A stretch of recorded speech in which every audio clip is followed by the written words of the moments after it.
ও আমার সাহাবীরা শুনে রাখো, আমার উম্মতের মধ্যে যখন এমন দলাদলি হয়ে যাবে, উম্মত দলে দলে বিভক্ত হয়ে যাবে, খণ্ড বিখণ্ড হয়ে যাবে, তখন একটিমাত্র দল নাজাত প্রাপ্ত হবে। ওই দলের পরিচয় জেনে নাও, মা আনা আলাইহি ওয়া আসহাবি, আমি এবং আমার সাহাবারা যেই পথ ও মতের উপর প্রতিষ্ঠিত, আমি এবং আমার সাহাবারা যেই আদর্শের উপরে প্রতিষ্ঠিত, আমার এবং আমার সাহাবাদের সুন্নত তরিকা ও আদর্শের উপরে আমার উম্মতের যেই দলটি প্রতিষ্ঠিত থাকবে, একমাত্র ওই দলটি নাজাত প্রাপ্ত, ওই দলটি মুক্তিপ্রাপ্ত, ওই দলটি জান্নাতে যাবে।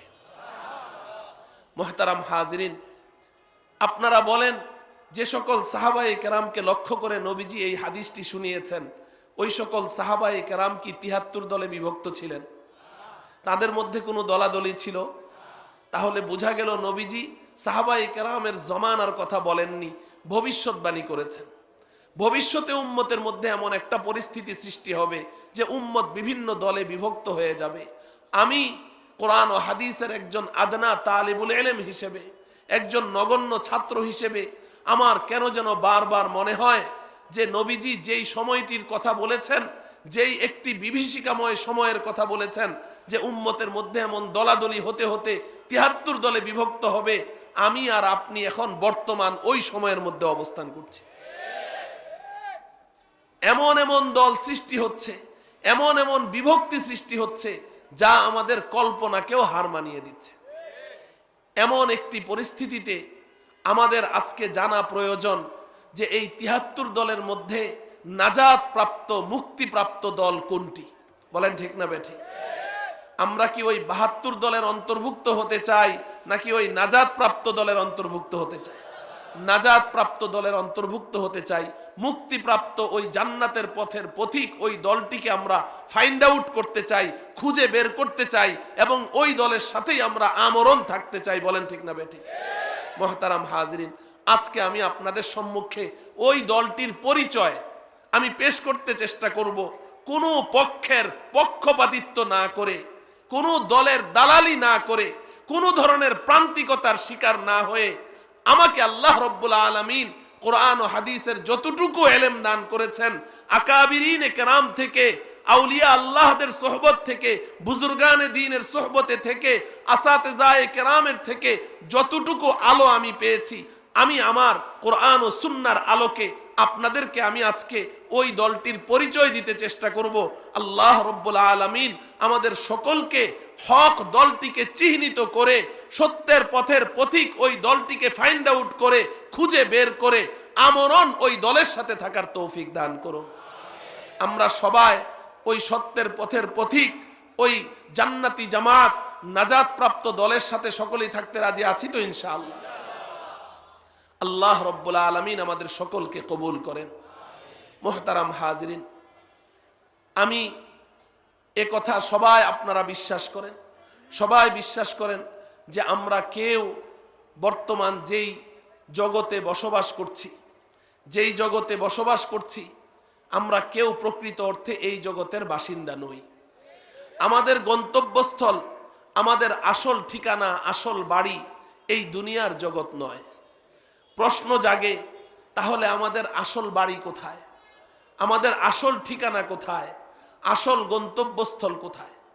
আসল বাড়ি কোথায়? এই কথাটি বোঝার জন্যে আমি ছোট্ট একটা উদাহরণ দিয়ে থাকি। এই যে আমরা যারা ঢাকা শহরে থাকি, এখানে এমন অনেক আছেন যারা ঢাকা শহরে ৩০-৪০ বছর যাবৎ ঢাকা শহরে আছেন। অনেক আছেন যারা ঢাকা শহরে ৩-৪টা বাড়িও করেছেন। ওই মানুষটাকে আপনি জিজ্ঞাসা করেন, ভাই আপনার আসল বাড়ি কোথায়? বলে যে আসল বাড়ি নোয়াখালী। বলে কিনা? বলে আসল বাড়ি ময়মনসিংহ, আসল বাড়ি সিলেট। জিজ্ঞাসা করেন, আপনি ঢাকা শহরে এতদিন যাবৎ থাকেন, বাড়িটারি নির্মাণ করলেন, ছেলে মেয়েদেরকে ঢাকা শহরে বিবাহ শাদী করালেন, কলকারখানা, ইন্ডাস্ট্রি সব ঢাকায়, ব্যবসা বাণিজ্য সব ঢাকায়, বাড়িতে তো কেউ নেই, তারপরেও আপনি নোয়াখালীকে আসল বাড়ি বলেন কেন?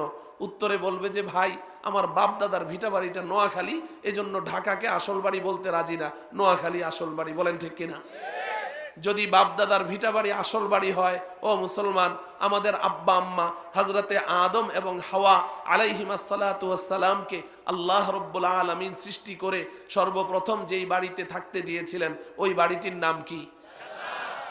যদি জান্নাত আব্বা আম্মার বাড়ি হয়, আমরা তাদের সন্তান হিসেবে আমাদের আসল বাড়ি কই? জোরে বলেন।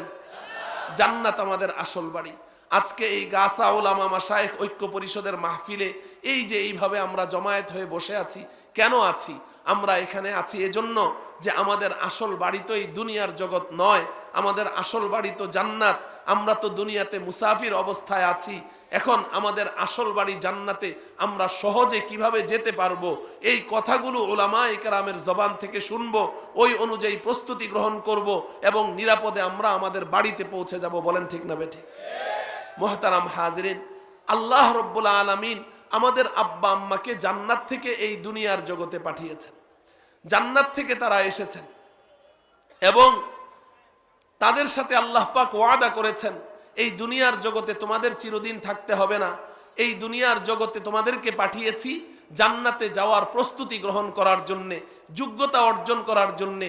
এবং যদি তুমি এই জান্নাতে যাওয়ার যোগ্যতা অর্জন করতে পারো, আমি আল্লাহ ওয়াদা করছি জান্নাতের বাড়িগুলো তোমাদের জন্য আমি নির্মাণ করেছি, আমি আল্লাহ ওই বাড়িগুলো আবার তোমাদের হাতেই ফেরত দিয়ে দেব।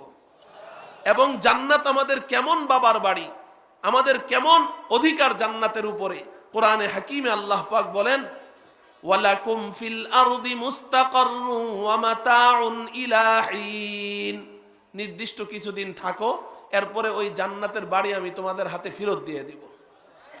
ফেরত যে দিবেন, কেমনে ফেরত দিবেন? আল্লাহ পাক বলেন, ওয়াতিলকাল জান্নাতুল্লাতী উরিসতুমুহা বিমা কুনতুম তা'মালুন, ও জান্নাতীরা, এই জান্নাতের বাড়িগুলো তোমাদেরকে পৈতৃক সম্পত্তি হিসেবে দিয়ে দেওয়া হয়েছে। মুহতারাম হাজিরিন, ওই জান্নাতের বাড়িতে আমরা সবাই যেতে চাই, সবাই যেতে চাই, কিন্তু সমস্যাটা হলো ওই জান্নাতের পথের পথিকদেরকে আমাদেরকে খুঁজে বের করতে হবে। বর্তমান সময়ে আমার সামনে আপনারা যারা বসে আছেন বড় সমস্যার মধ্যে আছেন, বড় সমস্যার মধ্যে আছেন। এই ৭২ দল, নবীজি যে বলেছেন উম্মত ৭৩ দলে বিভক্ত হবে, ৭২ দল জাহান্নামী হবে, আপনারা এটা মনে করেন না যে এই ৭২ দলের মধ্যে ইহুদিও আছে, খ্রিস্টানও আছে, হিন্দুও আছে, বৌদ্ধও আছে, শিখও আছে, অমুসলিমদের যে দলগুলো আছে এই অমুসলিমরাও আছে। না না না, এই ৭৩ দলের মধ্যে যে ৭২ দল গোমরা পথভ্রষ্ট, নবীজি এদেরকে জাহান্নামী ঘোষণা করেছেন। এই ৭২ দল এরা প্রত্যেকেই নিজেদেরকে মুসলমান দাবি করবে, নিজেদেরকে মুসলমান দাবি করবে। এবং সবচাইতে ভয়াবহ ব্যাপার হলো এই গোমরা পথভ্রষ্ট ৭২টা দল প্রত্যেকেই নিজ নিজ চিন্তা চেতনা, নিজ নিজ দলের যে সমস্ত দাবি, এই সমস্ত দাবিগুলো তারা উম্মতের সামনে পেশ করবে, দলিল হিসেবে কোরআন হাদিসকেই পেশ করবে। প্রত্যেকেই নিজেদের পক্ষে কোরআন হাদিসকে দলিল পেশ করবে। যার কারণে আমি বলেছি, আমার সামনে আমার যে সমস্ত জেনারেল শিক্ষিত দিনদার সাথীরা আছেন তারা আজকে বড় সমস্যার মধ্যে আছেন। কারণ যার কথা শুনি তারটাই সঠিক মনে হয়, যারটা শুনি তারটাই সঠিক মনে হয়। বিশেষ করে আমার যে সমস্ত ভাইয়েরা টেলিভিশনের কাছে দিন শিখতে যায়, টেলিভিশনের কাছে বলে যে হুজুর সারাদিন টেলিভিশনের সামনে বসে থাকি। আমি বলি যে আপনি 5 ওয়াক্ত নামাজ পড়েন, সারাদিন টেলিভিশনের সামনে আপনার কি? কয় না হুজুর, আপনি যেটা মনে করেছেন ওটা না, সারাদিন আমি ইসলামী চ্যানেল দেখি, ইসলামী চ্যানেল, ইসলামী চ্যানেল দেখি। এই ইসলামী চ্যানেল যারা দেখে তাদের সম্পর্কে তো আগেই কথা বলতাম, কিন্তু এখন ওই ইসলামী চ্যানেল আরো আপডেট হয়েছে। টেলিভিশনের ওই ইসলামী চ্যানেল আপডেট হয়ে এখন ওই যে হাতে হাতে ইন্টারনেট, এই ইন্টারনেট দেখে দেখে যারা দিন শিখে, ইসলাম শিখে, ইন্টারনেটে এই ফেসবুকে বিভিন্ন জায়গায় এই হাদিস, বিভিন্ন কোরআনের আয়াত হাদিস থেকে বিভিন্ন ধরনের দিক নির্দেশনামূলক কথা আসে, যেটাই আসে ওটাই পড়ে, ওটাই মানতে শুরু করে। এই ইন্টারনেট আর ফেসবুক দেখে যারা এখন ইসলাম শিখতেছে তাদের এখন পাগল হওয়া বাকি আছে, খালি মাথাটা খারাপ হওয়া বাকি আছে। মজবুত মজবুত দিনদার সাথী, মজবুত সাথী, এতদিন পর্যন্ত তারা হকের উপরে ছিল, অটল অনড় ছিল, অবিচল ছিল, হক থেকে এক চুল পরিমাণ সরত না। এই সমস্ত নওজোয়ান যুবকগুলো এমন এমন প্রশ্ন করে, প্রশ্ন করলেই তার প্রশ্নের ধরন থেকে বোঝা যায় যে ওই ইন্টারনেট নামের ক্যান্সার তার ভিতরে ঢুকে গেছে। এজন্য মুহতারাম হাজিরিন, আসলে আমাদের জানা দরকার হক কোনটা, হকের পথের পথিককে, জান্নাতের পথের পথিককে, তাদেরকে চেনা দরকার এবং তাদের অনুসরণ করে আমাদের জীবনটাকে পরিচালিত করা দরকার। মুহতারাম হাজিরিন, এই জান্নাতের পথে চলার জন্যে আল্লাহ রব্বুল আলামিন আমাদেরকে দুটো মাধ্যম দান করেছেন। কয়টি মাধ্যম? খুব বুঝবেন, খুব বুঝবেন। দুইটি মাধ্যম, দুইটি বস্তু আল্লাহ পাক দিয়েছেন জান্নাতের পথে চলার জন্যে। একটি বস্তুর নাম হলো কিতাবুল্লাহ। সবাই আমার সাথে বলেন কিতাবুল্লাহ। আরেকটি বস্তুর নাম হলো রিজালুল্লাহ। সবাই বলেন রিজালুল্লাহ। একটি বস্তুর নাম কিতাবুল্লাহ, আরেকটি বস্তুর নাম রিজালুল্লাহ। সবাই বলেন রিজালুল্লাহ। এই দুটো বস্তু আল্লাহ রব্বুল আলামিন আমাদেরকে দিয়েছেন জান্নাতের পথে চলার জন্যে। এই দুইটি বস্তু হলো আমাদের মাইল ফলক। ভালো করে বুঝে নিবেন, আপনার সামনেই সবকিছু রেখে যাওয়া হবে আপনার বিবেকের কাছে, আপনি সিদ্ধান্ত নিবেন কিভাবে আপনাকে চলতে হবে। জান্নাতের পথে চলার জন্যে আল্লাহ পাক আমাদেরকে কয়টি বস্তু দিয়েছেন, কয়টি মাধ্যম দিয়েছেন? একটি মাধ্যমের নাম কিতাবুল্লাহ, বলেন। আরেকটি মাধ্যমের নাম রিজালুল্লাহ। কিতাবুল্লাহ কাকে বলে? আল্লাহর কিতাব। কিতাবুল্লাহ শব্দের অর্থ কি? আল্লাহর কিতাব। আল্লাহর কিতাবের নাম কি? আল কোরআনুল কারীম। আমাদের কাছে আল্লাহর কিতাব যেটা আছে এটার নাম কি? আল কোরআনুল কারীম। এই আল কোরআন, এই কিতাব আল্লাহ রব্বুল আলামিন আমাদেরকে দিয়েছেন জান্নাতের পথ দেখানোর জন্য। বলেন ঠিক কিনা? কোরআন আমাদেরকে কিসের পথ দেখায়? কোরআন কিসের পথ দেখায়? নাকি জাহান্নামের পথ দেখায়? কিসের পথ দেখায়? জান্নাতের পথ দেখায়। তাহলে জান্নাতের পথে চলার জন্য আল্লাহ রব্বুল আলামিন আমাদেরকে প্রথম যে বস্তুটি দিয়েছেন এর নাম কিতাবুল্লাহ। কিতাবুল্লাহ শব্দটা মুখস্থ করেন, কাজে লাগবে। কি নাম? কিতাবুল্লাহ, আল্লাহর কিতাব। এই কোরআন আমাদেরকে জান্নাতের পথ দেখায়। সন্দেহাতীত ভাবে কেউ যদি এই কোরআনকে অনুসরণ করে নিঃসন্দেহে সে জান্নাতে চলে যাবে। বলেন ঠিক কিনা? দুই নম্বর মাধ্যমের নাম হলো রিজালুল্লাহ। দুই নম্বর মাধ্যমের নাম কি? রিজালুল্লাহ শব্দটি বুঝেন। রিজাল শব্দটি রজুলুনের বহুবচন। রিজাল শব্দটি কিসের বহুবচন? রজুলুন। রজুলুন মানে ব্যক্তি, রজুলুন মানে মানুষ, একজন মানুষ, একজন পুরুষ। রিজালুন মানে হলো ব্যক্তি সমূহ। রিজালুল্লাহ মানে আল্লাহর পক্ষ থেকে নির্বাচিত, বাছাইকৃত কতগুলো মানুষ। আল্লাহর পক্ষ থেকে নির্বাচিত, বাছাইকৃত যেই মানুষগুলোকে আল্লাহ পাক আমাদেরকে জান্নাতের পথ দেখানোর জন্য পাঠিয়েছেন তাদেরকে আমরা বলি নবী, রসুল এবং পয়গম্বর। বলেন ঠিক কিনা? বলেন তো দেখি, নবী, রসুল এবং পয়গম্বরগণ আমাদের কাছে এসেছেন আমাদেরকে কিসের পথ দেখানোর জন্য? জান্নাতের পথ দেখানোর জন্য। বলেন না কিসের পথ দেখানোর জন্য? জান্নাতের পথ দেখানোর জন্য। নবী রসুলগণ কি আমাদেরকে জাহান্নামের পথ দেখিয়েছেন না জান্নাতের পথ দেখিয়েছেন? জান্নাতের পথ দেখিয়েছেন। তাহলে জান্নাতের পথ দেখানোর জন্য আল্লাহ পাক আমাদেরকে দিলেন কয়টি বস্তু? দুইটি। একটি কিতাবুল্লাহ আর একটি রিজালুল্লাহ। এই কথাটুকু আপনারা মনের মধ্যে রাখেন। এবার আসেন, নবী রসুল যারা রিজালুল্লাহ, এই নবী রসুলদেরকে যে আল্লাহ পাক দুনিয়াতে পাঠিয়েছেন আমাদেরকে জান্নাতের পথ দেখানোর জন্য, আপনাদের জানা কথাটাই আপনাদেরকে বলছি। আশা করি অধিকাংশরাই জানেন আল্লাহ পাক আমাদের কাছে যত নবী দুনিয়াতে পাঠিয়েছেন এদের সংখ্যা নিয়ে মতভেদ আছে। কোনো বর্ণনা মতে ১.৫ লক্ষ, কোনো বর্ণনা মতে ২.৫ লক্ষ। তাদের সংখ্যা যাই হোক, এই যে নবীদেরকে আল্লাহ পাক আমাদের কাছে পাঠিয়েছেন জান্নাতের পথ দেখানোর জন্য, বলেন তো দেখি সব নবীদেরকে কি আল্লাহ পাক কিতাব দিয়েছেন? সব নবীরা কি কিতাবওয়ালা নবী ছিলেন? না, সব নবীদেরকে আল্লাহ পাক কিতাব দেননি। বরং আপনারা জানেন অধিকাংশ নবীরাই কিতাব ছাড়া। অধিকাংশ নবীগণকে আল্লাহ পাক কিতাব দেননি। তার অর্থ কি দাঁড়ালো? রিজালুল্লাহ পাঠিয়েছেন, সাথে কিতাবুল্লাহ নাই। রিজালুল্লাহ পাঠিয়েছেন, সাথে কি দেননি? কিতাবুল্লাহ দেননি। কিতাব ছাড়া অধিকাংশ নবীদেরকে পাঠালেন। মুষ্টিমেয় নবী রসুলকে আল্লাহ পাক কিতাব দিয়েছেন।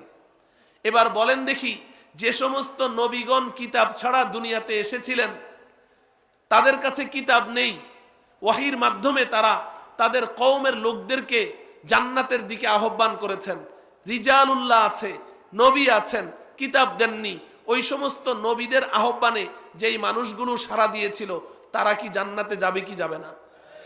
কথা বলেন। অথচ তারা রিজালুল্লাহ, সাথে কি নাই? কিতাবুল্লাহ নাই। অধিকাংশ নবীদেরকে আল্লাহ পাক কিতাব ছাড়া দুনিয়াতে পাঠিয়েছেন। এবার বলেন দেখি, অধিকাংশ নবী তো কিতাব ছাড়া দুনিয়াতে পাঠালেন, এবার নবী ছাড়া আল্লাহ কয়টা কিতাব দুনিয়াতে পাঠিয়েছেন? হ্যাঁ, নবী ছাড়া কি একটা কিতাবও দুনিয়াতে পাঠিয়েছেন? কারো জানা আছে? প্রশ্ন জাগে, কিতাব ছাড়া আল্লাহ অধিকাংশ নবী পাঠালেন, লক্ষাধিক নবী কিতাব ছাড়া পাঠালেন, কিন্তু নবী ছাড়া আল্লাহ পাক একটা কিতাবও পাঠাইলেন না। যদি আমি এর জবাবে বলি যে নবী ছাড়া কিতাব পাঠানোর ক্ষমতা আল্লাহর নেই, তাহলে কি আপনারা মানবেন? কেউ মানবে? আল্লাহ পাক কিতাব পাঠানোর জন্য কোনো কিছুর মুখাপেক্ষী? তাহলে প্রশ্ন জাগে, নবী ছাড়া আল্লাহ পাক একটা কিতাবও কেন পাঠান নাই? কিতাব ছাড়া এত নবী পাঠালেন, নবী ছাড়া আল্লাহ একটা কিতাবও পাঠালেন না, এর কারণটা কি? এর কারণটা বুঝেন। এই কারণটা যদি বুঝে আসে, আশা করি ইনশাআল্লাহ অনেক সমস্যার সমাধান আপনি নিজেই করতে পারবেন।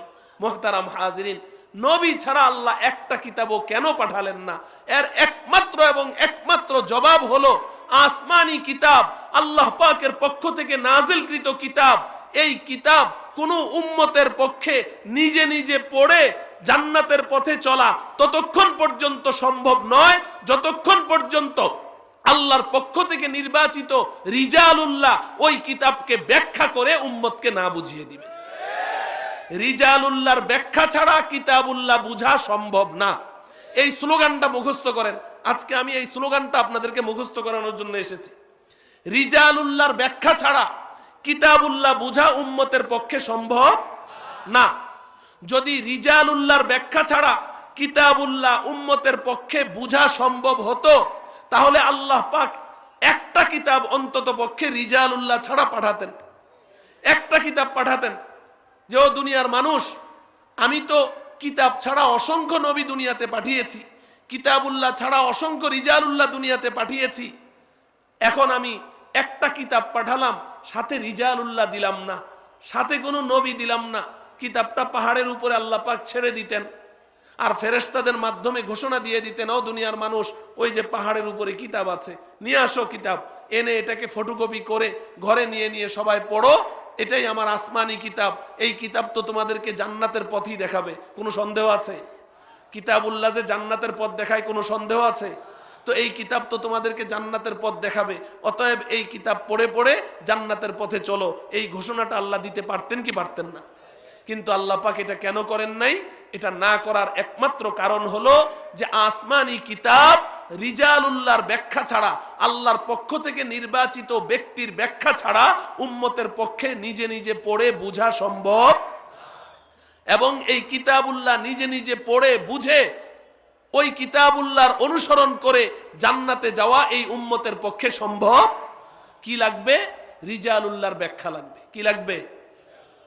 ও ভাই, আমাদের মধ্যে আজকে যে ক্যান্সারটা ঢুকেছে, এই ক্যান্সারটা হলো এটা যে আমার কাছে কোরআন আছে, হাদিস আছে, কোরআনের অনুবাদ আছে, ট্রান্সলেশন আছে, বুখারী মুসলিম তিরমিজি আছে, অনুবাদ গ্রন্থ আছে, আমি কম বুঝি কিসের? আমার কাছে নেট আছে, নেটের মধ্যে অনেক হাদিসের কিতাব আছে, যখন যেই হাদিসের প্রয়োজন, যে বিষয়ের হাদিসের প্রয়োজন, নেটে সার্চ দিলেই তো হাদিস পাওয়া যায়। তাহলে আমি কোরআনের আয়াত, হাদিস, এটার মধ্যে যে অনুবাদ আছে ওই অনুযায়ী তো আমি চলবো। আমার আবার রিজালুল্লাহর ব্যাখ্যার প্রয়োজন কি? এই রোগটা এখন এই উম্মতকে ধ্বংস করে দিচ্ছে। এইটাই হলো ক্যান্সার। মুহতারাম হাজিরিন, আমি আপনাদেরকে বোঝার জন্য বলি, এই কোরআনের ভাষা কি? কোরআনের ভাষা কি?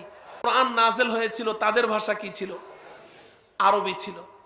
আপনি যে বলবেন যে শুধু তাদের মাতৃভাষা আরবি ছিল, এতটুকু বলে ক্ষান্ত হলে চলবে না। আমাদের মাতৃভাষা তো আরবি ঠিকই, কিন্তু বাংলা, কিন্তু এই বাংলা, সঠিক বাংলা ভাষায় আমরা কয়জন কথা বলি? শতকরা 95 জনও তো বলি না, বলি নাকি? বাংলা ব্যাকরণ, বাংলা সাহিত্যের উপরে আমাদের নলেজ কয়জনের আছে? শতকরা 99 জনেরও নেই।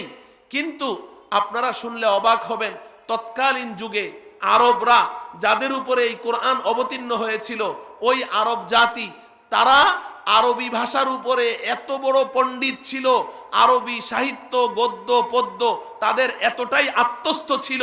আপনি আরবি ভাষার ইতিহাস পড়েন, নবীর যুগে ওই সমস্ত মানুষগুলো আরবি ভাষায় যত বড় পণ্ডিত ছিল, ওই যুগে আরবি ভাষার যত বড় বড় কবি সাহিত্যিক সৃষ্টি হয়েছে, এই 1400 বছরের ইতিহাসে আরবি ভাষার উপরে এত বড় কবি সাহিত্যিক পৃথিবীতে আসে নাই। তারা আরবি ভাষাটা এত চর্চা করত এবং এটাই ছিল তাদের একটা অহংকার। ও ভাই, নবীদেরকে আল্লাহ পাক যে মুআজিজা দান করেন, মুআজিজা জানেন না? এই মুআজিজা কি? আপনি নবীদের ইতিহাস পড়ে দেখেন, যেই যুগের মানুষ যেই বিষয়ে বেশি পারদর্শী হতো, যেই যুগের মানুষ যেই বিষয়টা বেশি চর্চা করত, আল্লাহ পাক ওই যুগের পয়গম্বরকে ওই বিষয়ের মুআজিজা দান করতেন। এমন মুআজিজা দিতেন যে তাদের ওই চর্চাকৃত ওই বিষয়কে ওই মুআজিজা হার মানিয়ে দিত। মুসা আলাইহিস সালামের যুগে জাদুবিদ্যার খুব চর্চা ছিল, জাদু দিয়ে তারা খুব অহংকার করত। আল্লাহ রাব্বুল আলামিন মুসা আলাইহিস সালামকে একটা লাঠি দিলেন, জাদুগরদের সব জাদু এই লাঠির কাছে হার মেনে গেছে, ঠিক কিনা? সুলাইমান আলাইহিস সালামের যুগেও মানুষ জাদুবিদ্যায় খুব পারদর্শী ছিল, জাদুর উপরে তারা খুব অহংকার করত। সুলাইমান আলাইহিস সালামকে আল্লাহ পাক এমন ক্ষমতা দিলেন, ওয়ালি সুলাইমান আর রিহা গুদুফুহা শাহরুন ওয়া রাওয়াহুহা শাহর, ওনাকে এমন সিংহাসন দিয়েছেন, সিংহাসনে বসতেন, বাতাস সকালে তাকে 1 মাসের পথ, বিকেলে 1 মাসের পথ সফর করে ভ্রমণ করে তাকে নিয়ে আসতেন। নবীজিকে আল্লাহ পাক মুআজিজা দিলেন, মুসা আলাইহিস সালামকে দিলেন লাঠি, সুলাইমান আলাইহিস সালামকে দিলেন সিংহাসন। এরকম ভাবে ঈসা আলাইহিস সালাতু ওয়াস সালাম, তাকে আল্লাহ পাক দিয়েছেন, তিনি মৃত ব্যক্তিকে বলতেন কুম বিইজনিল্লাহ, আল্লাহর হুকুমে উঠে যাও, সাথে সাথে সে উঠে যেত।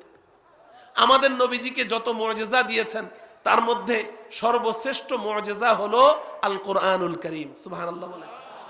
অনেকের বুঝে আসে না যে কোরআন একটা কিতাব, এটা আবার মুআজিজা কি, এই কথাটা বুঝেন। কোরআন মুআজিজা হলো কিভাবে? মুআজিজা মানে তো অক্ষমকারী। যেই যুগের মানুষ যেই বস্তুর সবচেয়ে বেশি পারদর্শী হতো, ওই যুগের নবীকে আল্লাহ পাক ওই বিষয়ে মুআজিজা দিতেন, তাদের ওই পারদর্শিতাপূর্ণ যেই বিষয়, ওই বিষয়কে হার মানিয়ে দিত। নবীর যুগের মানুষ কি বিষয়ে পারদর্শী ছিল?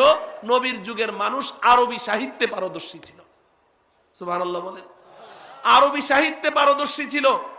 এক একজন কঠিন কঠিন কবিতা আবৃত্তি করত আরবিতে, কবিতা আবৃত্তি করে কাবা ঘরের গিলাফের মধ্যে ঝুলিয়ে রাখতো, চ্যালেঞ্জ ছুড়ে দিত, আছো কোনো মায়ের পুত যে মায়ের দুধ পান করেছো, যদি দুধ পান করে থাকো আমার এই কবিতার মোকাবেলা করো দেখি, এমন আরেকটা কবিতা রচনা করে দেখাও তো দেখি। এতটাই পারদর্শী যারা ছিল আরবি ভাষার উপরে, এটাই তাদের অহংকারের বিষয় ছিল।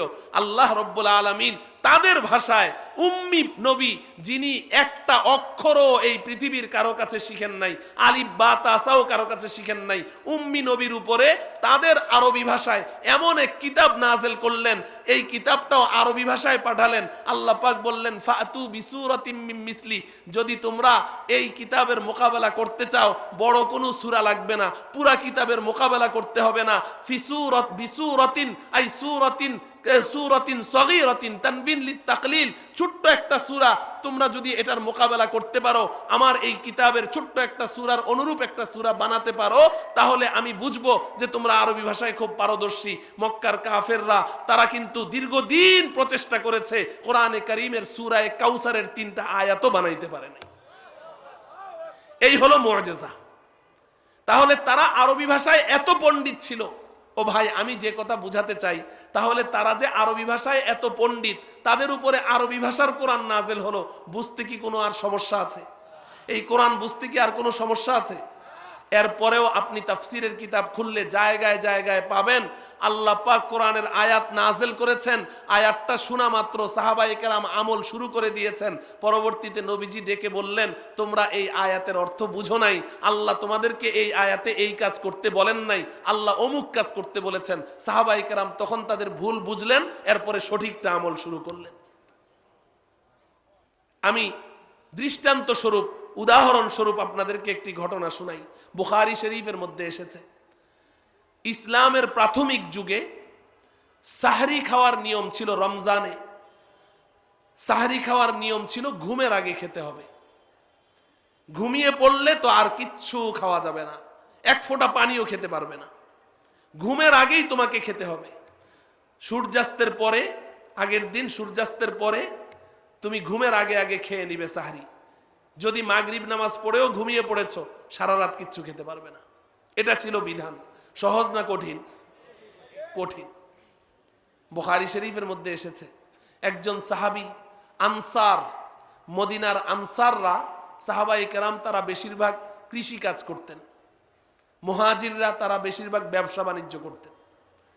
তো এক আনসার সাহাবী প্রচন্ড গরমের দিন, গ্রীষ্মকাল, রমজান মাস, রোজা রেখে সারাদিন খেতে কাজ করেছেন, কৃষি কাজ করেছেন রোদ্রের মধ্যে। বিকেলে ইফতারের সময় ঘরে আসলেন ক্ষুধার্ত, তৃষ্ণার্ত, ক্লান্ত অবস্থায়। এসে বিবিকে বললেন, বিবি, যদি ঘরে খাবারের কিছু থাকে দাও, বড্ড ক্ষুধা পেয়েছে, একটু ইফতার করি। বাস্তবিক অর্থে ওই সাহাবীর ঘরে এক মুঠ খাবার ছিল না যে বিবি তার সামনে পেশ করবে, বরং একটা খেজুরও ছিল না। একটা খেজুরও নেই যে তার স্ত্রী তার সামনে পেশ করবে খাবারের জন্যে। বিবি তো সাহাবী। আমাদের বিবিরা যদি হয়, সবার কথা বলছি না, যদি মনে করেন ঘরে এক মুঠ চাউলও নেই, ডাউলও নেই, আর স্বামী এসে বলে ভাত দে, তাহলে 14 গোষ্ঠী উদ্ধার করে ছেড়ে দিবে। অমুকের পুত, তমুকের পুত, পিছামারা, পোড়া কপাইল্লা, ঘরে নাই এক মুঠ চাউল, আবার এখানে খানা চায়, শরম লাগে না, ইত্যাদি ইত্যাদি। বলেন ঠিক না বেঠিক? কিন্তু বিবি তো সাহাবিয়া, নেককার, পরহেজগার বিবি। আমার সামনে অনেক যুবক ভাইদেরকে দেখতে পাচ্ছি, এখনো বিবাহ শাদী করেন নাই। বিবাহ করার সময় কেমন বিবি বিবাহ করবেন? নেককার। বলেন নেককার। রাসূলুল্লাহ সাল্লাল্লাহু আলাইহি ওয়াসাল্লাম ইরশাদ করেন, আদ-দুনিয়া কুল্লুহা মাতা' ওয়া খায়রু মাতা'id দুনিয়া আল মারআতুস সালিহা। ও আমার উম্মত, শুনে রাখো, গোটা পৃথিবী সম্পদ, পুরাটা দুনিয়াই সম্পদ। ওয়া খায়রু মাতা'id দুনিয়া আল মারআতুস সালিহা। এই পৃথিবীর সর্বশ্রেষ্ঠ সম্পদের নাম হলো একজন নেককার স্ত্রী। যার ঘরে একজন নেককার স্ত্রী আছে, তার ঘরে পৃথিবীর শ্রেষ্ঠ সম্পদ আছে। নেককার স্ত্রী, নেককার পরহেজগার বিবি বিবাহ করতে হবে। যদি নেককার স্ত্রী ঘরে থাকে, তাহলে আপনার জীবনটা কেমন হবে? আল্লাহ রব্বুল আলামিন কোরআনে হাকিমে, আমি প্রসঙ্গক্রমে একটু বলছি, একটু এদিক গিয়ে আল্লাহ পাক বলেন, ওয়ামিন আয়াতিহি আন খালাকা লাকুম মিন আনফুসিকুম আজওয়াজা লিতাসকুনু ইলাইহা ওয়া জাআলা বাইনাকুম মাওয়াদ্দাতান ওয়া রাহমা। আল্লাহ রব্বুল আলামিন বলেন যে তোমরা আল্লাহকে খুঁজছো, আল্লাহ পাকের নিদর্শন তালাশ করছো। আল্লাহ পাকের অন্যতম নিদর্শন হলো আল্লাহ পাক তোমাদের মধ্য থেকে তোমাদের স্ত্রীদেরকে সৃষ্টি করেছে। কেন সৃষ্টি করলেন? আল্লাহ পাক বলেন, লিতাসকুনু ইলাইহা। ও পুরুষ, তোমাকে আমি আল্লাহ অনেক দায়িত্ব দিয়েছি। তোমার নিজের খোরপোষ বাসস্থান, তোমার স্ত্রীর খোরপোষ বাসস্থান, তোমার সন্তান সন্ততির খোরপোষ বাসস্থান সহ তোমার পরিবারের অনেক দায়িত্ব, সমাজের দায়িত্ব, রাষ্ট্রের দায়িত্ব। এই সমস্ত দায়িত্ব পালন করতে গিয়ে তুমি সারা দিন পথে ঘাটে, হাটে বাজারে, অফিসে আদালতে, রাজপথে, সংসদে সারাটা দিন দৌড়াদৌড়ি করো, মাথার ঘাম পায়ে ফেলো, এবং ক্লান্ত শ্রান্ত বদনে ক্ষুধার্ত অবস্থায় হাজারো টেনশন নিয়ে সন্ধ্যায় যখন তুমি ঘরে আসবে, লিতাসকুনু ইলাইহা, ঘরে এসে দরজাটা নক করবে, তোমার নেককার পরহেজগার স্ত্রী মুচকি হেসে তোমাকে একটা সালাম দিবে। আল্লাহ পাক বলেন, ওই মুচকি হাসিটা দেখা মাত্র তোমার সারা দিনের সমস্ত ক্লান্তি, ক্ষুধা, তৃষ্ণা, হাজারো টেনশন নিমিষের মধ্যে বিদূরিত হয়ে তুমি একটি জান্নাতি প্রশান্তি অনুভব করবে। এর নাম হলো নেককার স্ত্রী, এর নাম হলো নেককার পরহেজগার স্ত্রী। ও ভাই, আমাদের নবীজি রাসূলুল্লাহ সাল্লাল্লাহু আলাইহি ওয়াসাল্লাম জীবনে সবচাইতে বেশি ভয় পেয়েছিলেন, সবচাইতে বেশি ভয়, সবচাইতে বেশি টেনশন নবীজির মাথায় একটা মুহূর্তে এসেছিল। এর চাইতে বেশি ভয় জীবনে কোনোদিন নবীজি পাননি। সেটা কখন? ওই যে হেরা গুহায় যেদিন সর্বপ্রথম জিবরাইল আমিনকে নবীজি দেখলেন, সর্বপ্রথম দেখলেন। এর আগে জিবরাইলকে দেখেননি। তাও জিব্রাইল ওই দিন কিন্তু মানুষের রূপে আসেননি, তার আসল রূপে এসেছেন। ওয়ালাহু সিত্তু মিআতি জানাহাতিন, 600 ডানা, এক একটা ডানা এত বড়, একটা ডানা দিয়ে পুরো আসমান ঢেকে ধরা যায়, এরকম 600 ডানা। এই অবস্থায় জিব্রাইল এই হেরা গুহায় নবীজিকে দেখা দিয়েছেন। চিন্তা করে দেখেন তো কেমন ভয় লাগে। এরপরে হেরা গুহা, তাও হাজী সাহেবরা তো দেখে এসেছেন, ওই জায়গায় যদি জিব্রাইল আমিনকে এই অবস্থায় দেখেন, একটা মানুষ চুপচাপ বসে আছেন, এরপরে আবার জিব্রাইল আমিন নবীজিকে বললেন ইকরা, আপনি পড়ুন। নবীজি বলছেন মা আনা বিকারিইন, আমি তো পড়তে জানি না। এরপরে জিব্রাইল আমিন নবীজিকে ফাগাত্তানি, নবীজি বলেন তার বুকের সাথে আমার বুকটাকে এত জোরে চেপে ধরলো, হাত্তা বালাগা মিন্নিল জুহদু, আমার জান উষ্ঠাগত, প্রায় মনে হয় জানটা বের হয়ে যাবে। এইভাবে তিনটা চাপ দিল। এরপরে কোরআন নাজিল করলো, এরপরে সর্বপ্রথম আজকে নবুয়তের দায়িত্ব দিয়ে গেল। এই সব কিছু মিলে নবীজি এত ভয় পেয়ে গেলেন। নবীজি এই ভয় পেয়ে হেরা গুহা থেকে নেমে সোজা কার কাছে গেছেন? কথা বলেন না কেন? কার কাছে গেলেন? খাদিজা কে? স্ত্রী। খাদিজা কে? স্ত্রী।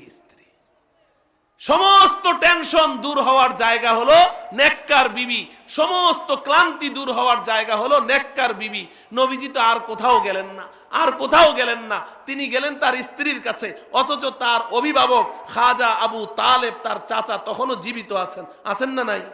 তার চাচা এখনো জীবিত আছেন, যেই চাচা তাকে বাবার মতো স্নেহ দিয়ে লালন পালন করেছেন, একেবারে পিতৃ স্নেহ দিয়ে লালন পালন করেছেন, আদর করেছেন। একটা ফুলের টোকাও তার গায়ে কখনো পড়তে দেন নাই। কই চাচার কাছে তো গেলেন না, গেলেন কোথায়? বিবির কাছে, স্ত্রীর কাছে। আর খাদিজা রাদিয়াল্লাহু তাআলা আনহা নবীজির চেয়ে বয়সে আরো 15 বছরের বড়, ঠিক না বেঠিক? আমাদের বিবিরা তো বয়সে ছোট হয়, আর ওনার বিবি তো বয়সে 15 বছর বড়। এমনিই তো স্ত্রীরা স্বামীকে মূল্যায়ন করতে চায় না, যত বড় বুজুর্গই হোক না কেন, যত বড় বুজুর্গ হোক।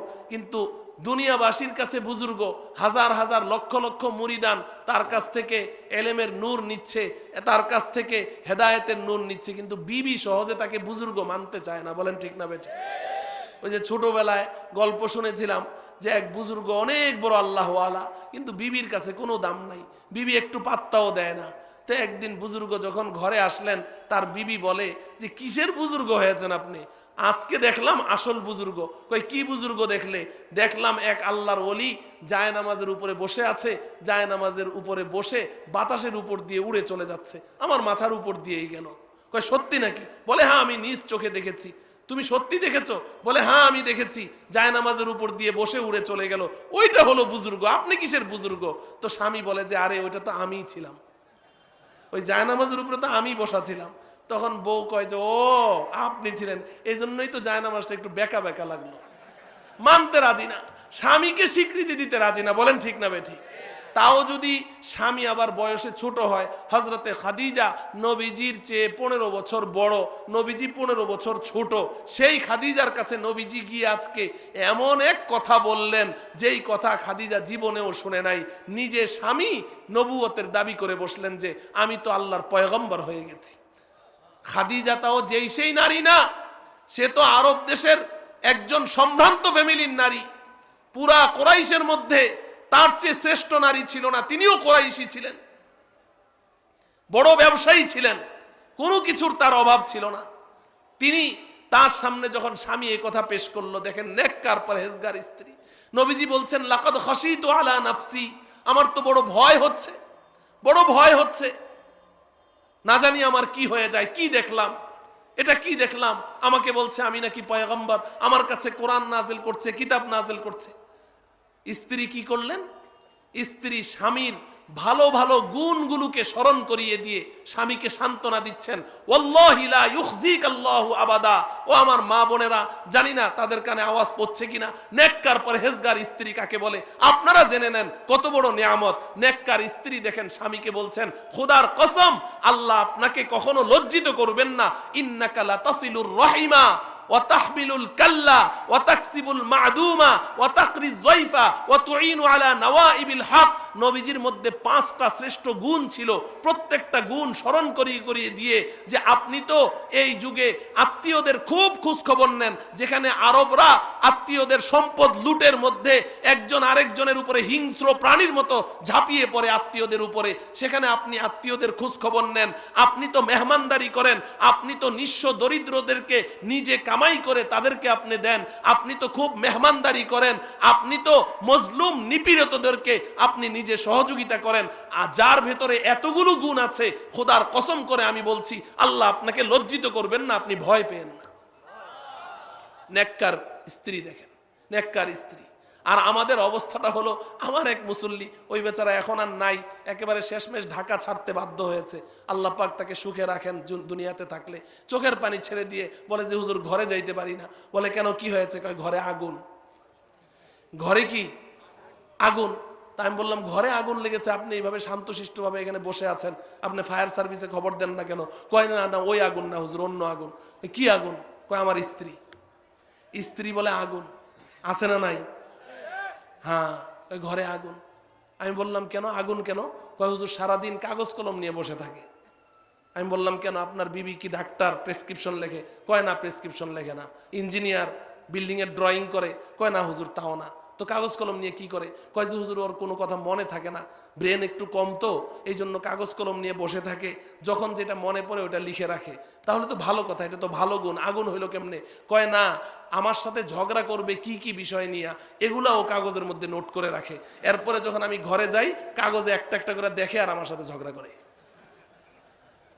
এটা কি নেককার স্ত্রী? তো এটার জন্য আপনি বিবিকে যা দায়ী না করবেন, আমি তো আপনাকে দায়ী করি। বিয়ে করার সময় খবর নিয়ে বিয়ে করেন নাই কেন?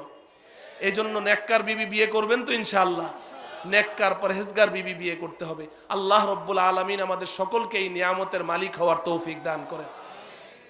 তো ওই সাহাবীর কথা মনে আছে, সাহাবী ঘরে এসে বললেন যে আমার বড্ড ক্ষুধা লেগেছে, বড্ড ক্ষুধা লেগেছে, ঘরে কিছু থাকলে আমাকে দাও।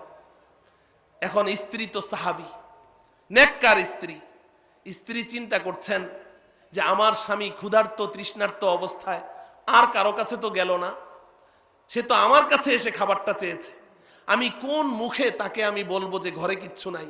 স্বামীর সামনে আমি কেমনে এই কথাটা বলি? স্বামীকে কিভাবে আমি হতাশ করি? দেখেন একই কথা কতভাবে বলা যায়। স্ত্রী তখন সাথে সাথে বললেন, স্বামী আপনি বসুন, আমি ব্যবস্থা করছি।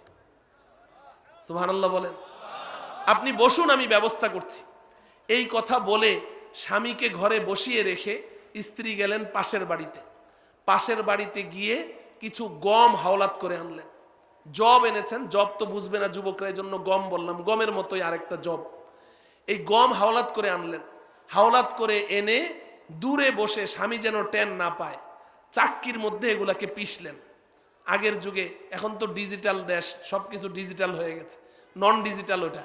এরকম আপনার একটা পাথরের একটা এরকম চ্যাপ্টা একটা পাত্তি, এটার উপরে গমগুলো রেখে আরেকটা পাথর উপরে দিয়ে এটাকে ঘুরায়, ঘুরাইলে আটা হয়ে বের হয়ে আসে। আমিও ছোটবেলায় দেখেছি, জাতাকল বলে এটাকে। এই জাতাকলের মধ্যে এটাকে পিষে আটা করলেন। আটা করে এই আটাগুলোকে পানি দিয়ে খামিরা তৈরি করলেন। খামিরা করে এগুলোকে রুটি বানালেন। রুটি বেলে এগুলাকে আগুনে সেকলেন, গরম করলেন। গরম করে এবার গরম গরম রুটি নিয়ে স্বামীর দিকে রওনা করলেন, স্বামীকে গরম রুটি খাওয়াবেন খুব আনন্দ চিত্তে। এই যে এই বিবি যে এতগুলো কাজ করলেন, এই কাজগুলো করতে তার সময় লাগেনি? ঘন্টাখানিক সময় তো লেগে যাওয়ারই কথা, কিংবা আরেকটু কমই ধরেন। এই কাজগুলো করতে সময় লেগে গেছে। এখন ওই বিবি গরম গরম রুটি নিয়ে স্বামীর দিকে রওনা করেছেন, স্বামীকে খাওয়াবেন। ঘরে গিয়ে দেখেন সর্বনাশ, স্বামী বেচারা খাবারের অপেক্ষা করতে করতে ক্লান্ত শ্রান্ত অবস্থায় ওখানেই তিনি ঘুমিয়ে পড়েছেন। আমার ওয়াজ যদি মনে থাকে বুঝে শুনে উত্তর দেন। ওই সময় যে বিধান ছিল ইসলামিক প্রাথমিক যুগে, ওই বিধান অনুযায়ী স্ত্রী এখন স্বামীকে ঘুম থেকে তুলে এই গরম রুটিগুলো খাওয়াতে পারবে? মাশাআল্লাহ, ওয়াজ তো মনে আছে, দেখা যায় খাওয়াতে পারবে না। কেন খাওয়াতে পারবে না? তখন বিধান ছিল ঘুমের আগে সাহারি খেতে হবে, ঠিক কিনা? ঘুমের আগে সাহারি খেতে হবে। যখনই স্ত্রী দেখলেন স্বামী ঘুমিয়ে পড়েছেন, এতগুলো কষ্ট করলেন, আপনি কল্পনা করে দেখেন, স্বামীকে বসিয়ে রেখে উনি এতগুলো যে এই করলেন, তার কত কষ্ট হয়েছে। কিন্তু এখন যদি স্বামীকে গরম গরম রুটিগুলো খাওয়াতে পারতেন, দিলটা ঠান্ডা হয়ে যেত। কিন্তু যখন দেখলেন স্বামী ঘুমিয়ে পড়েছেন, চোখে পানি এসে গেছে, তিনি ইন্না লিল্লাহ পড়লেন, কিন্তু কিচ্ছু করার নেই, আল্লাহ পাকের বিধান, খাওয়াতে পারবেন না। এইভাবে রাত্রটা কেটে গেল। হাদিস শরীফের মধ্যে এসেছে, পরের দিন যখন বেলা কিছুটা উপরে উঠলো, ওই সাহাবী আর সহ্য করে থাকতে পারলেন না, তিনি বেহুশ হয়ে জমিনে পড়ে গেলেন। বেহুশ হয়ে জমিনে পড়ে গেছেন। যখনই তিনি জমিনে পড়ে গেছেন, সাথে সাথে তার স্ত্রী দৌড়ে গেলেন রাসূলুল্লাহ সাল্লাল্লাহু আলাইহি ওয়াসাল্লামের কাছে। ইয়া রাসূলুল্লাহ, আল্লাহ পাকের বিধান, ঘুমের আগে সাহরি খেতে হবে। আমার স্বামী কালকে খাবার চেয়েছিলেন, আমি দিতে পারিনি, না খাওয়া অবস্থায় রোজা রেখেছেন, এখন তো বেহুশ হয়ে পড়ে আছে, এখন আমি কি করব? রাসূলুল্লাহ সাল্লাল্লাহু আলাইহি ওয়াসাল্লাম কিসের সমাধান দিবেন? নিজের থেকে তো কোনো সমাধান দিবেন না। নবীজি চুপচাপ বসে আছেন। ওই মহিলার অভিযোগ শুনে আল্লাহ রব্বুল আলামিন সাথে সাথে হযরতে জিবরাইল আলাইহিস সালামকে সূরাতুল বাকারার 184 নম্বর আয়াত দিয়ে পাঠিয়ে দিয়েছেন। আয়াতটা অনেক লম্বা, পুরা আয়াতের তরজমা আর তাফসীর করা তো সম্ভব নয়। আল্লাহ পাক এই আয়াতে বলেন, উহিল্লা লাকুম লাইলাতাস সিয়ামির রাফাসু ইলা নিসাইকুম হুন্না লিবাসুল লাকুম ওয়া আনতুম লিবাসুল লাহুন আলিমাল্লাহু আন্নাকুম কুনতুম তাখতানুনা আনফুসাকুম ফাতাবা আলাইকুম ওয়া আফা আনকুম ফালআনা বাশিরুহুন্না ওয়াবতাগু মা কাতাবাল্লাহু লাকুম ওয়াকুলু ওয়াশরাবু হাত্তা ইয়াতাবায়্যানা লাকুমুল খায়তুল আবয়াদু মিনাল খায়তিল আসওয়াদ। বাস এতটুকুর তরজমা আমি করছি, এটা আমার উদ্দেশ্য। আল্লাহ পাক বলেন যে আজকে থেকে আমি তোমাদের জন্য বিধানটাকে সহজ করে দিলাম। কি সহজ? ওয়াকুলু ওয়াশরাবু, তোমরা রমাজানুল মুবারকে সাহরি খেতে থাকো, খাও পান করো, যত চাও খেতে থাকো। কতক্ষণ পর্যন্ত খাবে? হাত্তা ইয়াতাবায়্যানা লাকুমুল খায়তুল আবয়াদ মিনাল খায়তিল আসওয়াদ। ভালো করে বুঝেন, আল্লাহ পাক বলেন যতক্ষণ পর্যন্ত এই পরিমাণ আলো না ছড়াবে যে সাদা সুতা আর কালো সুতায় পার্থক্য করা যায়। সাদা সুতা আর কালো সুতায় যতক্ষণ পার্থক্য করা না যাবে ততক্ষণ পর্যন্ত সাহরি খেতে থাকো। আল খায়তুল আবিয়াদ মানে কি? সাদা সুতা। আল খায়তুল আসওয়াদ মানে কি? কালো সুতা। আল্লাহ পাক বলেন হাত্তা ইয়াতাবায়্যানা লাকুমুল খায়তুল আবিয়াদ মিনাল খায়তিল আসওয়াদ, সাদা সুতা আর কালো সুতায় যতক্ষণ পার্থক্য করা না যায় অতক্ষণ তোমরা সাহরি খাও। বলেন তো দেখি, এই বিধানটা যখন নাজেল হলো, সাহাবায়ে কেরামের সামনে নবীজি আয়াতটা শুনাইলেন, এবার সাহাবায়ে কেরামের আনন্দের কোনো শেষ আছে? কত কষ্ট করেছেন এতদিন তারা। আমরা তো এই কষ্ট করিনি, যার কারণে বুঝি না, কিন্তু তারা বুঝেন যারা এতদিন পর্যন্ত ঘুমের আগে সাহরি খেতেন। এখন বাস কত আনন্দ। এখন এমন অবস্থা হয়ে গেছে যে ওই সাহাবাদের মজলিসের মধ্যে একজন সাহাবী বসা ছিলেন, তার নাম হলো হযরতে আদি ইবনে হাতেম রাদিয়াল্লাহু তাআলা আনহু। বুখারী শরীফে তার নামটা এসেছে, আদি ইবনে হাতেম। উনি আর আনন্দ ধরে রাখতে পারলেন না, উনি মজলিস থেকে উঠে বের হয়ে গেলেন। বের হয়ে সোজা বাজারে গেছেন। কোথায় গেছে? বাজারে গেছেন। কেন? সুতা কিনতে। কি কিনতে? সাদা সুতা আর কালো সুতা লাগবে না? তো বাজারে গিয়ে উনি একটা সাদা সুতা কিনলেন, একটা কালো সুতা কিনলেন। ভালো করে বুঝেন, দুইটা সুতা কিনলেন, কারণ সাদা সুতা আর কালো সুতায় যতক্ষণ পার্থক্য করা না যায় অতক্ষণ তো সাহরি খাওয়া যাবে। তো উনি সুতা কিনলেন, সুতা কিনে বাড়িতে গেলেন। বাড়িতে গিয়ে বিবিকে বললেন, বিবি আজকে থেকে শুধু আরাম আর আরাম, আর কোনো কষ্ট নাই। একটু ঠান্ডা করে দেন, এত বড় আর কোনো কষ্ট নাই। বিবি কয়, কিসের আরাম? কয়, এই যে দেখো সুতা, সুতা দিয়ে কি হবে, দেখবে আজকে কত মজা। উনি করলেন কি, এই সাদা সুতা আর কালো সুতা দুইটা বালিশের তলে ভরে রাখলেন। বালিশের তলে ভরে স্বামী স্ত্রী দুইজনে দিলেন ঘুম। শেষ রাত্রে উঠে দুইজনে সাহরি খায়। আর একটু পরে পরে বালিশের নিচ থেকে সুতা দুইটা বের করে দেখে যে কিচ্ছু দেখা যায় না। বাতি জ্বালানো না নিবানো? কথা বলেন না কেন? বাতি জ্বালানো থাকলে তো এখনো পার্থক্য করা যাবে না? বাতি নিবানো, বাতি নিভায় দেখে কিচ্ছু বোঝা যায় না, অন্ধকার দেখা যায়। তো আবার বালিশের নিচে ভরে রাখে, ভরে আবার খায়, গল্প করে, কত আনন্দ। ভাই ওই সময় সাহাবায়ে কেরামের বাড়ি ঘর তো বেশিরভাগ মাটির ঘর হতো। মাটির ঘর তো আমাদের বিল্ডিং এর মতো এমন না, এই যে সারা শরীরে খালি দরজা আর জানালা। মাটির ঘরের মধ্যে নিচু দরজা হয়, ছোট্ট ছোট্ট জানালা হয়। সূর্য বাইরে উঠলেও ভিতরে আলো ঢুকে না, ঠিক না বেঠিক? এখন ওই সাহাবী স্বামী স্ত্রী আদি ইবনে হাতেম এবং তার বিবি, ওনারা তো এদিক দিয়ে সাহারি খান, একটু পরে পরে সুতা বের করে দেখে কিচ্ছু দেখা যায় না, আবার খায়, আবার একটু বের করে দেখে সুতা দেখা যায় না। ওদিকে মসজিদে ফজরের আজানও শেষ, নামাজও শেষ, ওনাদের খানা চলছে। এক পর্যায়ে আকাশে সূর্য উঠে গেছে, কিন্তু সুতায় সুতায় পার্থক্য করা যায় না। এবার কলিজার মধ্যে ডাক দিয়ে উঠলো যে আসলে ব্যাপারটা কি, কতক্ষণ খাবো। নবীজি সাল্লাল্লাহু আলাইহি ওয়াসাল্লামের দরবারে গেলেন, গিয়ে হযরতে আদি বললেন, ইয়া রাসূলুল্লাহ, আল্লাহ পাক না বলেছেন সাদা সুতা আর কালো সুতায় যতক্ষণ পার্থক্য করা না যায় অতক্ষণ পর্যন্ত সাহারি খাও। নবীজি বললেন যে হ্যাঁ, গতকালকেই তো আয়াত নাজিল হলো। হযরতে আদি বলেন, ইয়া রাসূলুল্লাহ, আমি তো সাদা সুতা আর কালো সুতা কিনে আমার বালিশের নিচে আমি ভরে রেখেছিলাম, এখন সুতায় সুতায় তো পার্থক্য করা যায় না, মসজিদে তো ফজরের আজানও শেষ, নামাজও শেষ, সূর্য উঠে, সুতায় সুতায় তো পার্থক্য করা যায় না। নবীজি সাল্লাল্লাহু আলাইহি ওয়াসাল্লাম হযরতে আদির কথা শুনে হেসে ফেললেন। এমন হাসলেন, এক বর্ণনায় এসেছে নবীজির হাত্তা বাদাত নাওয়াজিজুহু, নবীজির হাড্ডি খাওয়া দাঁতটাও দেখা গেছে। নবীজি জীবনে কোনোদিন আওয়াজ করে হাসেন নাই, একবারও না। নবীজির হাসির আওয়াজ কোনোদিন কোনো সাহাবী শুনেন নাই। আর আমরা মুসলমান, নবীজির আশেকে রসুল হা হা হা হা করে না হাসলে কলিজাটা ঠান্ডা হয় না, ঠিক কিনা? এটা মুসলমানের হাসি না, এটা ইহুদি খ্রিস্টানের হাসি। মুসলমান আওয়াজ করে হাসবে না। নবীজি মুচকি হাসি হাসতেন, কিন্তু জীবনে কয়বার দাঁত দেখা গেছে সাহাবায়ে কেরাম ওটাও নোট করে রেখেছে। এবার নবীজি হযরতে আদিকে বললেন, সুবহানাল্লাহ, বিসাদাতুকা আরিজাতুন, আরে আদি, তোমার বালিশটা তো অনেক বিশাল। হযরতে আদি বলে, ইয়া রাসূলুল্লাহ, ছোট্ট একটা বালিশ, গরিব মানুষ, দুইজনে এক বালিশে ঘুমাই। না, তোমার বালিশ অনেক বড়, কারণ তুমি তো পূর্বাকাশ। আল্লাহ রব্বুল আলামিন তো এখানে সাদা সুতা আর কালো সুতা বলে তো পূর্ব দিগন্তকে বুঝিয়েছেন। পূর্ব দিগন্ত, এখানে পূর্ব দিক কোনটা? পিছনে। এই পূর্বাকাশ, রাতের অন্ধকারে পূর্বাকাশ একেবারে কালো হয়ে থাকে। খেয়াল করে দেখবেন, এই রাত্রির কালিমা আভায় পূর্বাকাশ সম্পূর্ণ আচ্ছাদিত হয়ে থাকে। এই রাত্রির কালিমা আভাকে আল্লাহ পাক বলেছেন কালো সুতা।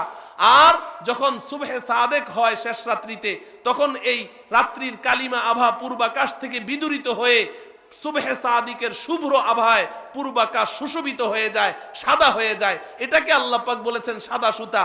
অর্থাৎ পূর্বাকাশ থেকে রাতের অন্ধকার দূর হয়ে যখন সুবহে সাদেকের আলোয় আলোকিত হবে, তখনই তুমি সাহারি খাওয়া বন্ধ করবে। তুমি তো পূর্বাকাশ পুরাটাকে তোমার বালিশের নিচে ভরে ফেলেছো, তোমার বালিশটা তো অনেক বড়।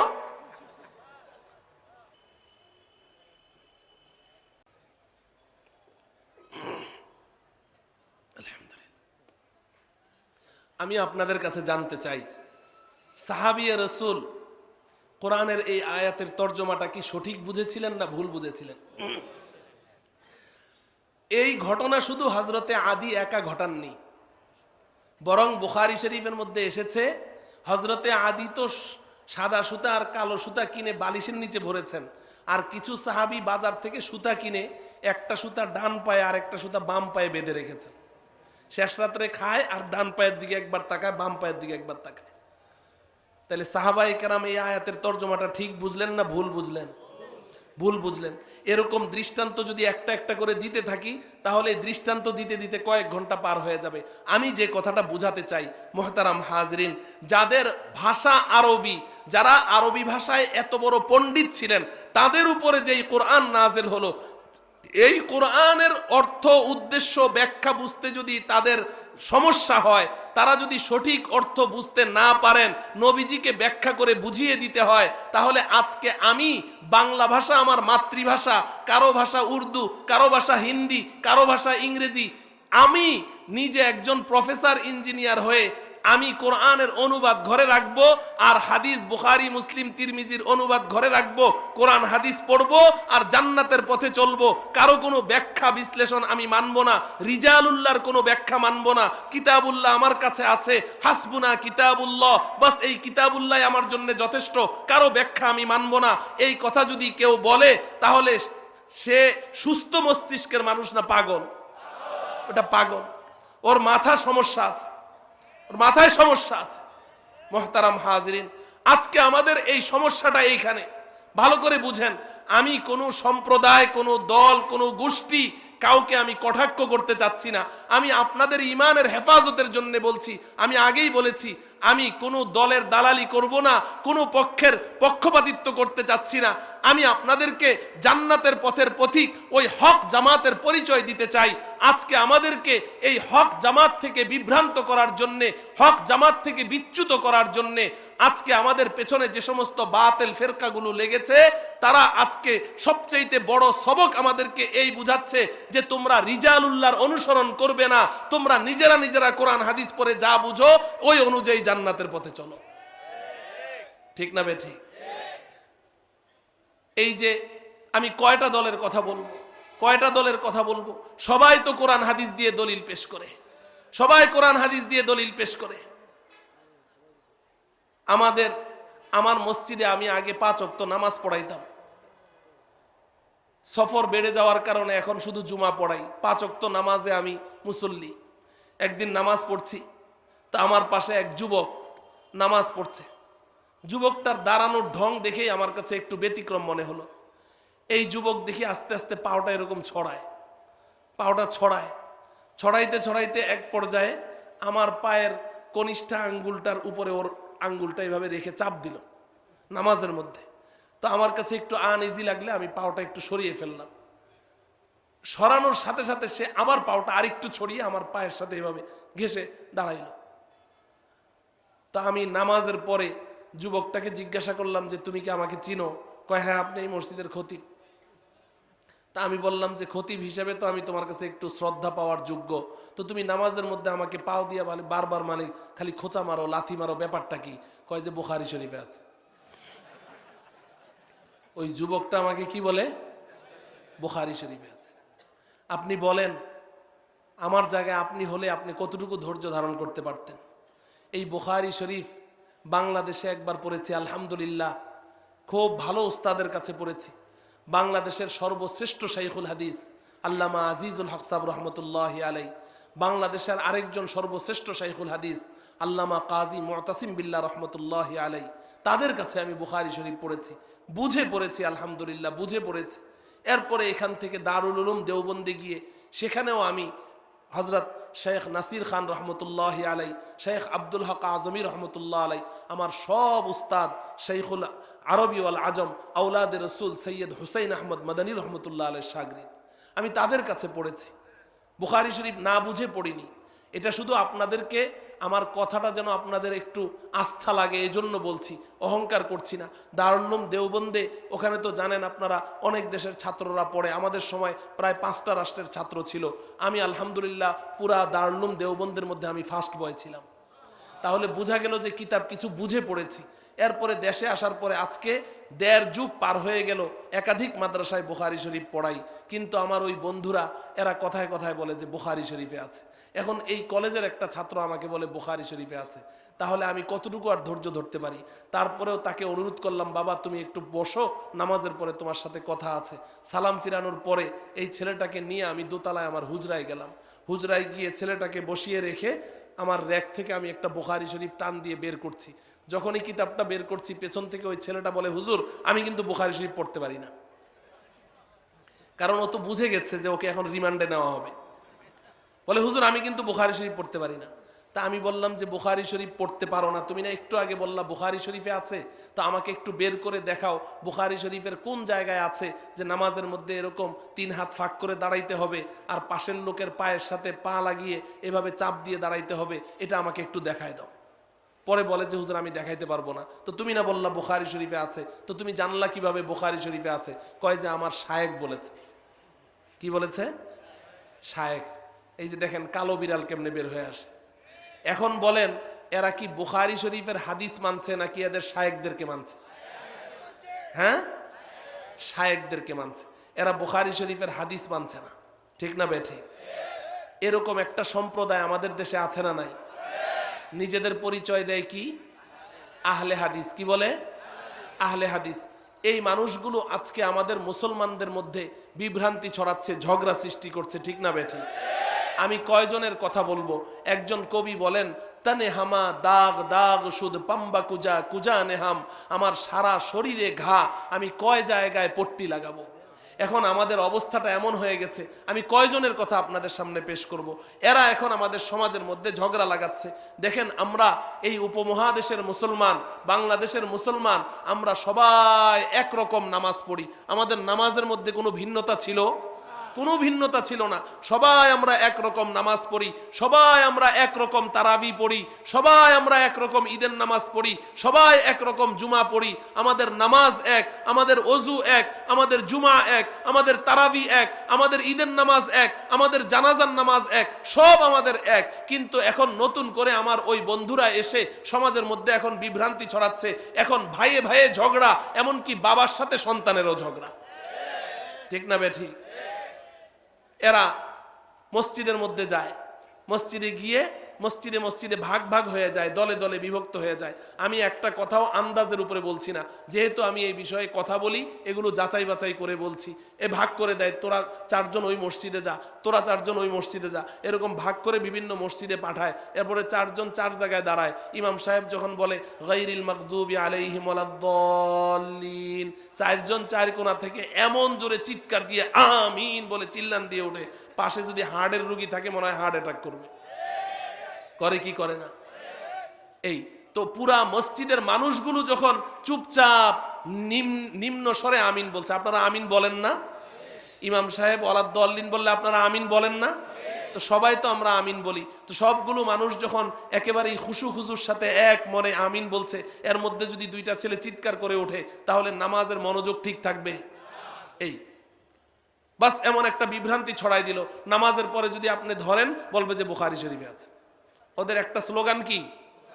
অথবা বলবে সহিহ হাদিসে আছে, হয় বলবে সহিহ হাদিস মানি, আর না হলে বলবে বুখারী শরীফে আছে। এরকম বলে কি বলে না? মুহতারাম হাজরিন, এই যে ছেলেগুলো এরা বলে বুখারী শরীফে আছে, আসলে কি এরা বুখারী শরীফ পড়তে জানে? আসলে কি এরা বুখারী শরীফ বুঝে? তাহলে এরা কি বুখারী শরীফের হাদিসের অনুসারী, নাকি এদেরকে কেউ পরিচালিত করছে? এদেরকে কেউ পরিচালিত করছে। যেই মানুষগুলো এদেরকে পরিচালিত করছে, এদের পরিচয় কি? এরা টেলিভিশনের মধ্যে, ওই যে বললাম ইন্টারনেট ফেসবুক আপনারা যারা চালান, এই ইন্টারনেট ফেসবুকের মধ্যে দেখবেন যে সৌদি রুমাল মাথায় দিবে, আর নামে শুরুতে থাকবে শায়েখ, লাস্টে থাকবে মাদানি। এই শায়েখ বিন মাদানি এরকম থাকে, দেখবেন ডক্টর শায়েখ বিন মাদানি। এই ডক্টর, এই মাদানি, এরা আমাদের সমাজের যুবকদেরকে এই সবক পড়াচ্ছে যে তোমরা কিতাবুল্লাহ আছে তোমাদের কাছে, আল্লাহর কিতাব আছে, এটাই যথেষ্ট। তোমাদের কাছে হাদিস আছে রসুলের, বাস কোরআন পড়ো, হাদিস পড়ো, এখান থেকে জান্নাতের পথ বের করে জান্নাতের পথে চলো। কোনো ব্যক্তির ব্যাখ্যার অনুসরণ করা যাবে না। এ কথা বলে কি বলে না? রিজালুল্লাহর ব্যাখ্যা মানা যাবে না, রিজালুল্লাহর ব্যাখ্যা তারা মানতে দিবে না। তোমার কাছে কিতাবুল্লাহ আছে, তোমার কাছে হাদিস আছে, বাস কোরআন হাদিস পড়ো। মুহতারাম হাজরিন, আমি আগে শুরুতে বলেছি, আমি ওই ছেলেটার কথা পরে আপনাদেরকে বলছি, ওই ছেলেটার সাথে আমার কি ঘটনা ঘটলো সেটা পরে বলছি। তো এই যে আল্লাহ রব্বুল আলামিন দুনিয়াতে কিতাবুল্লাহ পাঠালেন, একটাও রিজালুল্লাহ ছাড়া পাঠান নাই। এর কারণ কি? আপনারাই বলেছেন যে কিতাবুল্লাহ বুঝতে হলে কার ব্যাখ্যা লাগবে? রিজালুল্লাহর ব্যাখ্যা লাগবে। রাসূলুল্লাহ সাল্লাল্লাহু আলাইহি সাল্লামকে এই কিতাবুল্লাহর ব্যাখ্যা কে শিখিয়েছেন? কে শিখিয়েছেন? আল্লাহ শিখিয়েছেন। আল্লাহ নবীজিকে ব্যাখ্যা শিখিয়েছেন, নবীজি নিজের থেকে ব্যাখ্যা করেননি। আর নবীজি সাহাবায়ে কেরামকে আল্লাহর শিখানো ওই ব্যাখ্যাই শিখিয়েছেন। সাহাবায়ে কেরাম তাবিঈনদেরকে আল্লাহর শিখানো ওই ব্যাখ্যাই শিখিয়েছেন, নিজেদের থেকে কোনো ব্যাখ্যা করে শিখান নাই। এইভাবে পর্যায়ক্রমে সমস্ত আইম্মায়ে মুজতাহিদিন, সমস্ত মুহাদ্দিসিন, তারা যা ব্যাখ্যা করেছেন এগুলো নবীজির শিক্ষা দেওয়া ব্যাখ্যা, সাহাবায়ে কেরামের শিখানো ব্যাখ্যা। ওই ব্যাখ্যা অনুযায়ী আমাকে কোরআন হাদিস বুঝতে হবে।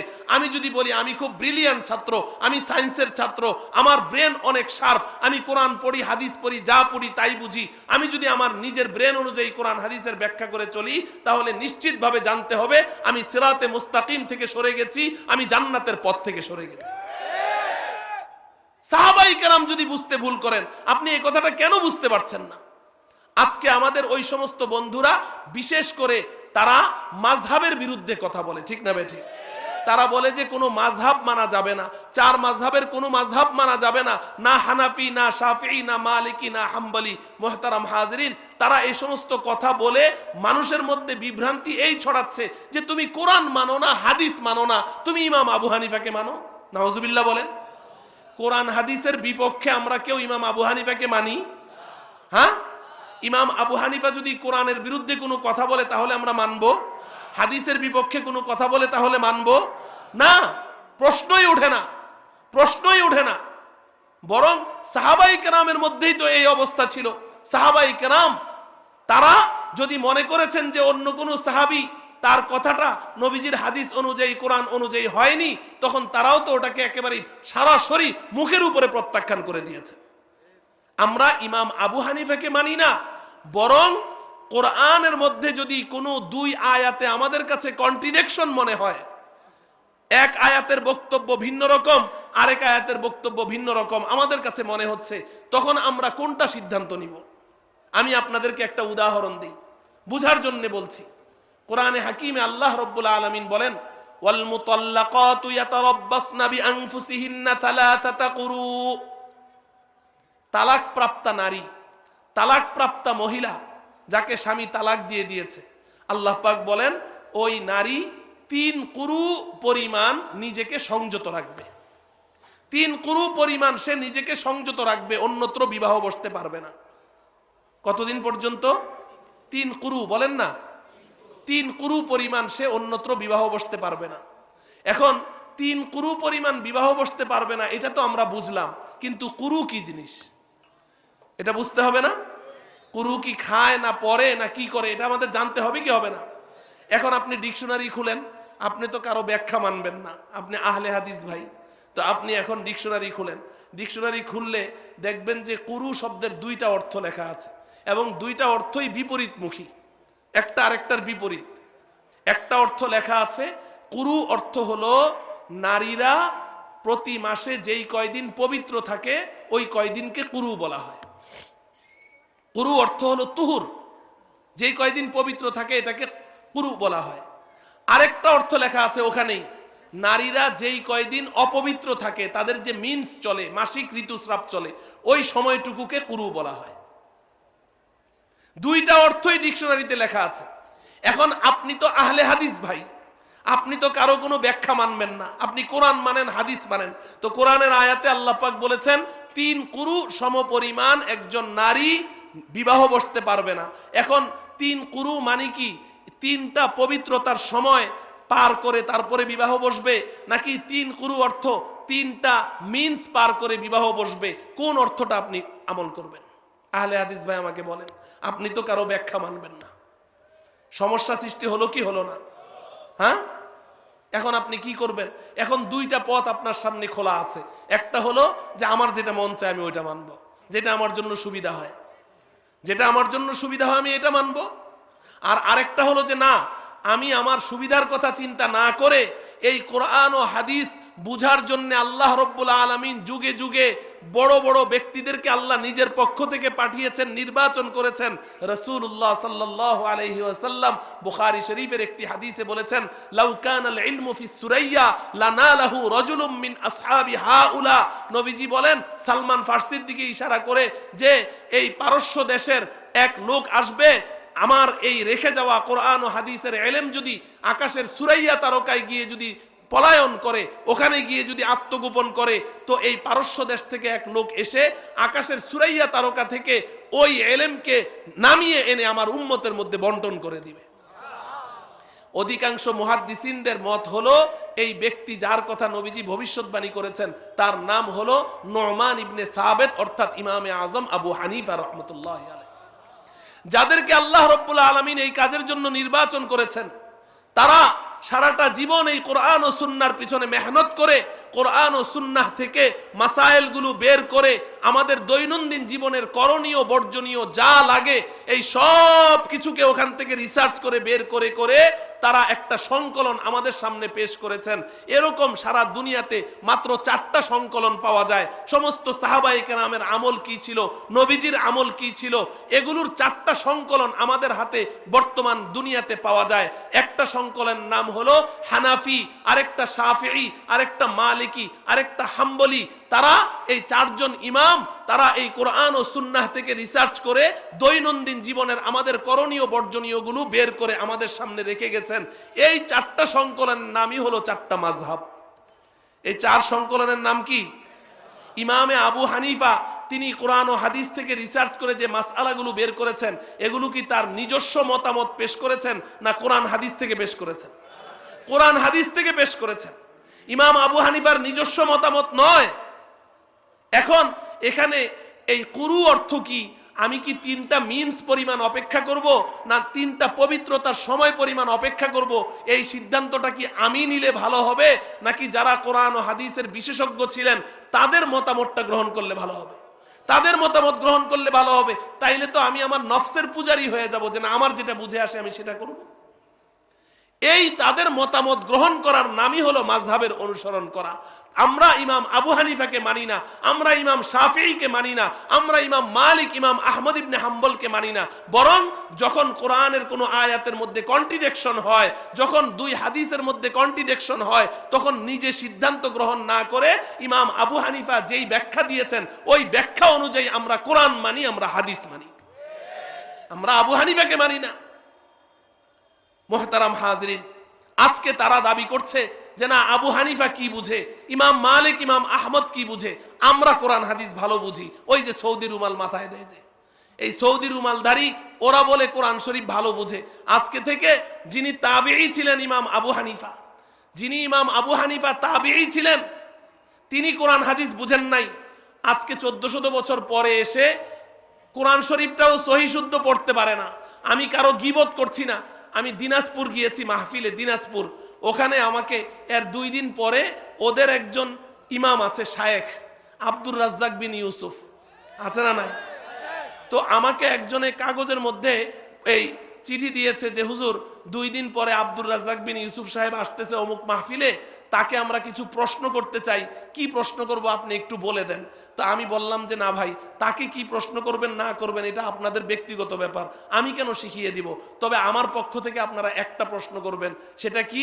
আপনারা বলবেন যে হুজুর সূরা ফাতিহাটা একটু সহি শুদ্ধভাবে তেলাওয়াত করেন। আমি চ্যালেঞ্জ করলাম আপনাদেরকে, তার গীবত করার উদ্দেশ্য না। সূরা ফাতিহাটা সে যেভাবে পড়ে নামাজ সহি হয় না।